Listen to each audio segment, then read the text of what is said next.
मेरे दोस्तों, मैं हैदराबाद से डॉक्टर कर्नल ब्रह्मजीत सिंह। मैं एक मेडिकल ऑन्कोलॉजिस्ट, हेमाटो ऑन्कोलॉजिस्ट और पैलिएटिव केयर स्पेशलिस्ट हूं। यानी कि मैं एक कैंसर विशेषज्ञ हूं जो हर प्रकार के कैंसर का उपचार, कीमोथेरेपी और नवीनतम उपचार प्रणाली टारगेटेड थेरेपी और इम्यूनोथेरेपी से करता हूं। क्या आप कैंसर से बचना चाहते हैं? कैंसर क्यों और कैसे होता है और उससे कैसे बच सकते हैं, जानना चाहते हैं? और अगर आप कैंसर के मरीज हैं और उसका सही इलाज जानना चाहते हैं, तो मैं आपको अपने ज्ञान और तजुर्बे से सभी उचित, सटीक और प्रमाणिक जानकारी बिल्कुल सरल भाषा में समय समय पर देता रहूंगा। जानने के लिए मेरे साथ जुड़े रहें और इसके लिए सबसे पहले बेल आइकन पर प्रेस करें और इस चैनल को सब्सक्राइब करें।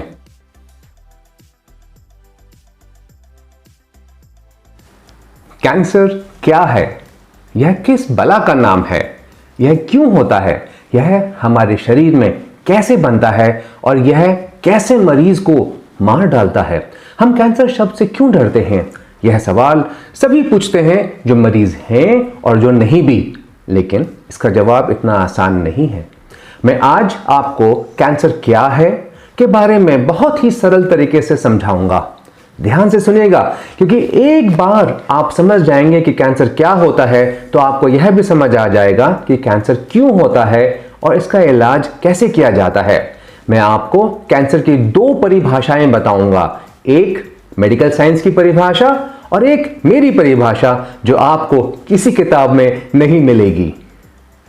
तो सबसे पहले मेडिकल साइंस, सबसे सरल परिभाषा।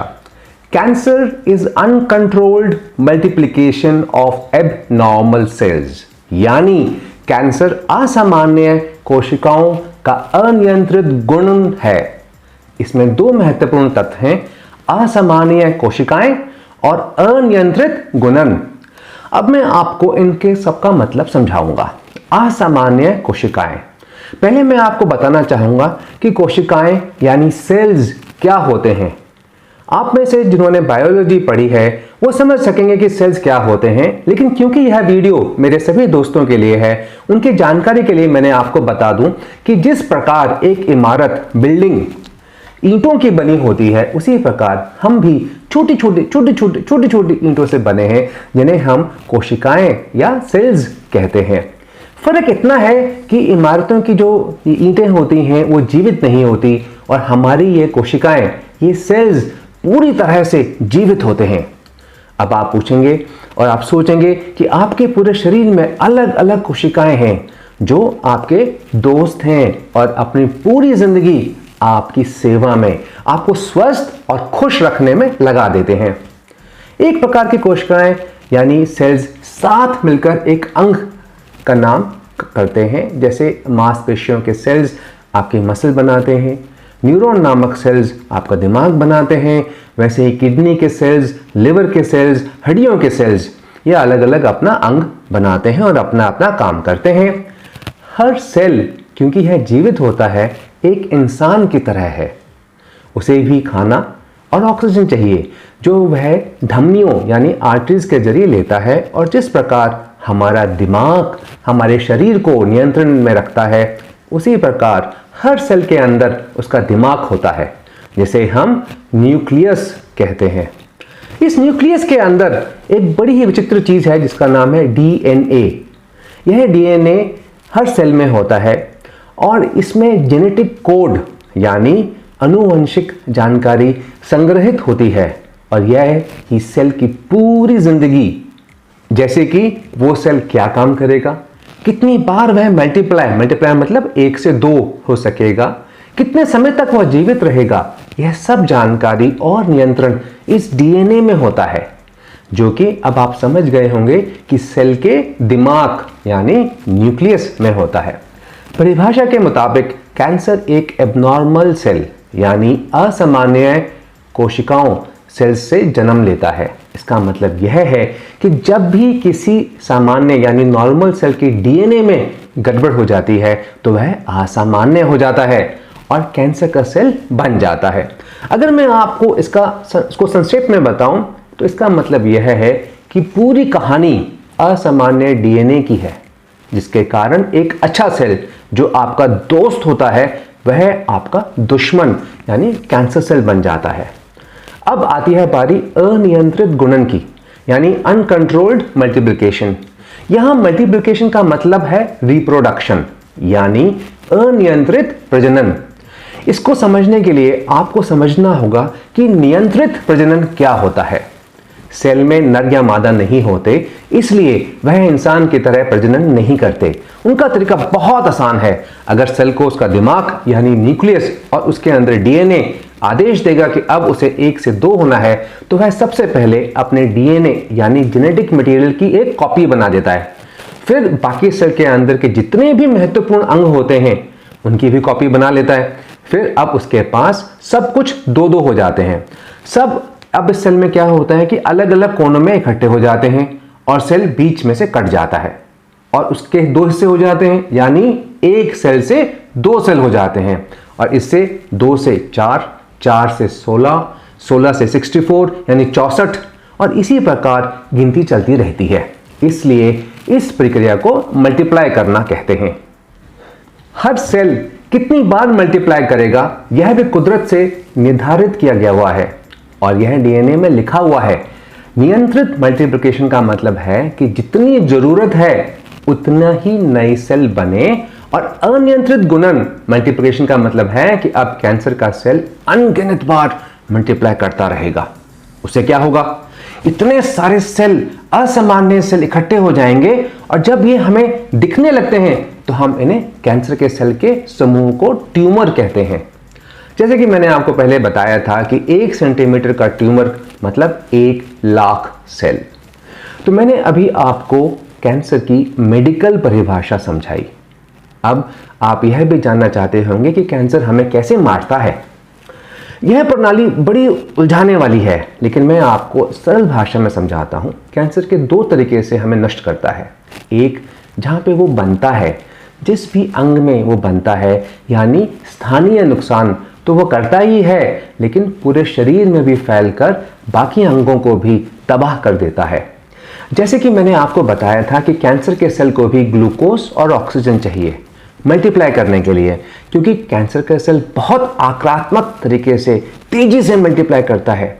इसलिए उसके पास के सामान्य नॉर्मल सेल्स जो होते हैं उनके लिए ग्लूकोज और ऑक्सीजन बचता ही नहीं है और वो मर जाते हैं। कैंसर के सेल इन्हें भी खा जाते हैं।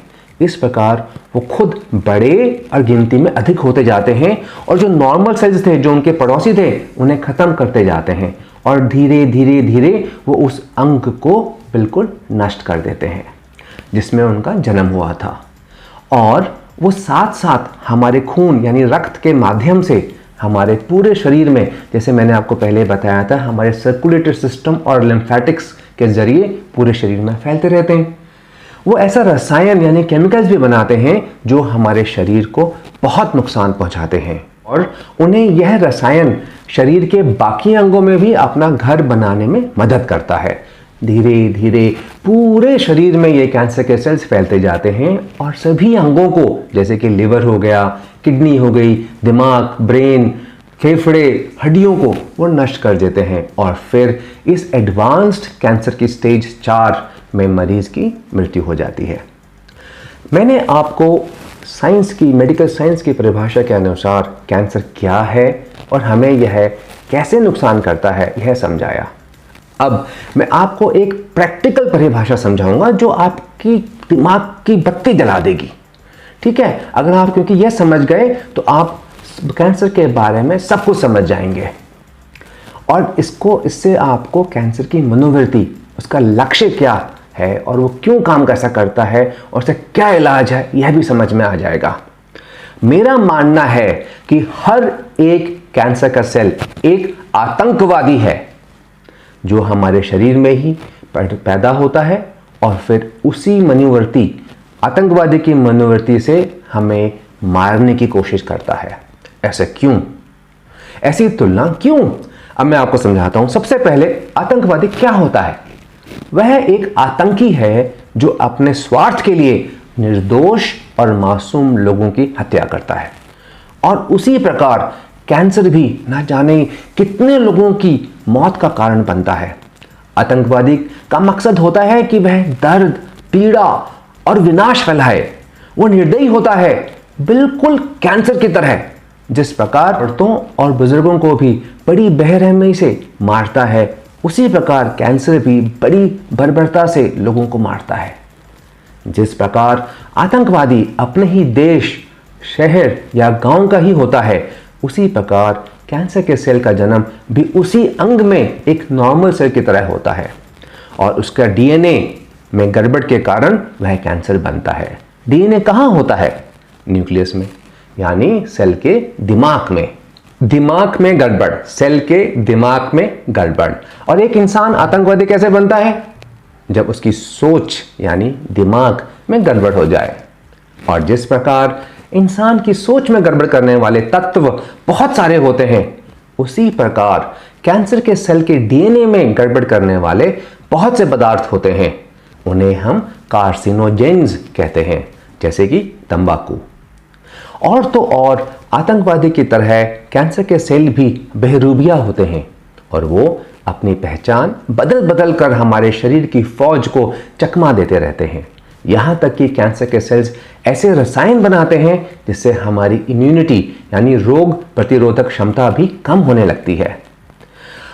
आतंकवादी कभी टीएनटी, डायनामाइट के बॉम्ब या केमिकल या बायोलॉजिकल बॉम्ब का इस्तेमाल कर नुकसान पहुंचाता है। उसी प्रकार कैंसर शरीर के अंगों में गोली और बॉम्ब की तरह छेद करता रहता है और उन्हें नष्ट कर जाता है और अंत में मरीज को बड़ी निर्दयता से मौत के घाट उतार देता है।